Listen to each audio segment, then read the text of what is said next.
Today, magtuturo ako kung paano mag-pray ng Holy Rosary.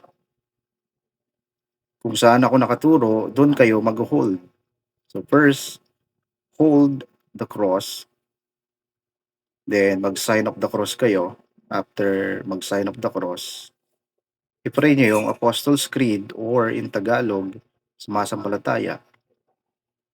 Next, first bead, pray natin yung Our Father or in Tagalog, Ama namin. Then, pray the Hail Mary or Aba Ginoong Maria. So, 1, 2, 3. So, 3 times yung ipipray yung Hail Mary. Then, pray nyo yung Glory Be or in Tagalog, Luwalhati. Dito nyo rin babanggitin ang unang mystery. Depende sa araw. Then, after nyong banggitin ang unang mystery, ipipray natin ang Our Father or in Tagalog, Ama namin. Then, magja-jump na tayo dito sa 10 beads. Ipipray natin dito ang 10 Hail Marys or Aba Ginoong Maria. So 1, 2, 3, 4, 5, 6, 7, 8, 9, 10. Then, pray Glory Be or in Tagalog, Luwalhati. And Fatima Prayer or in Tagalog, O Jesus Ko. Then, second mystery. Dito natin babanggitin ang second mystery.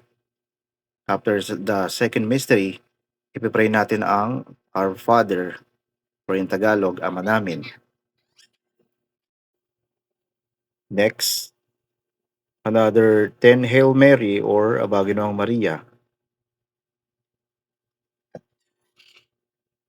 Then after 10 Hail Mary, dito ipipray natin ang Glory Be or in Tagalog, Luwalhati.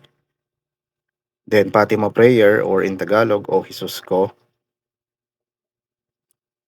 Then third mystery, babanggitin natin dito ang third mystery.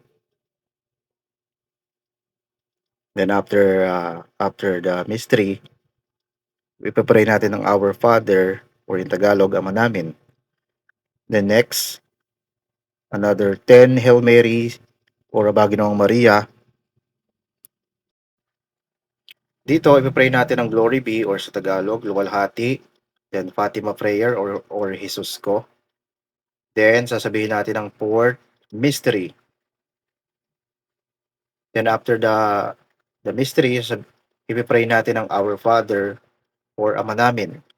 The next, 10 Hail Marys again or Aba Ginoong Maria. Then after 10 Hail Marys, dito ipipray natin ang Glory Be, Tagalog, Luwalhati. Then Fatima Prayer in Tagalog, O Jesus Ko.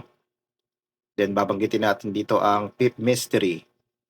After the fifth mystery, ipipray natin ang Our Father or in Tagalog, Ama namin. Then, last 10 Hail Mary. And after 10 Hail Mary, hold natin ang medal. Then, pray natin ang Glory Be, in Tagalog, Luwalhati. Then, Fatima Prayer sa Tagalog, O Jesus Ko. And then, after dyan, pipray natin ang Hail Holy Queen, in Tagalog, Aba po Santa Mariang Reina. Then, closing prayer na. Then, after the closing prayer, let's hold the medal. Hawakan natin ang medal. Then, mag-sign of the cross.